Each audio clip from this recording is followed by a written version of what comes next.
Vice presidential hopeful Tim Walz was in town for 2 hours tonight, appeared at a private fundraiser, and didn't take any questions. WDRB's Richard Essex found out that Walz left with $2 million to add to the coffers in the closing days of this presidential campaign.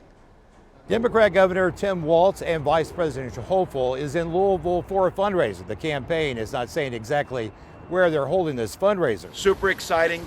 Cast my vote for Kamala Harris. Several hours before his plane touched down in Louisville, the Democrats' vice presidential candidate voted with his family in Minnesota. And had my son with me, Gus, to vote for the first time. When Governor Walz stepped off his plane in Louisville, he was met by a small contingency of Kentucky Democrats, with one notable exception. Lieutenant Governor Coleman stood in for Governor Beshear. You will remember that Governor Andy Beshear was on the short list to be Kamala Harris's running mate. While Walz shook hands, he was less than 30 yards from a line of waiting press, and Walz didn't take a single question. It is great to be in Reno, Nevada. On the other side of the country, Ohio Senator J.D. Vance, the Republican vice presidential hopeful, was on his first campaign stop of the day. And in 13 short days, we're going to turn Nevada red. From different corners of the country, in less than 2 weeks before Election Day, the sharp barbs of politics flew without restraint. Those closest to Donald Trump know how dangerous he is.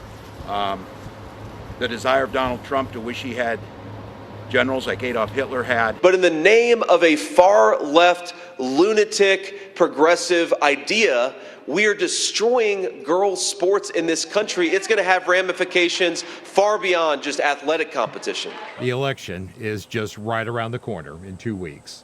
With photojournalist Zevnik Pettis, Richard Essex, WDRB News.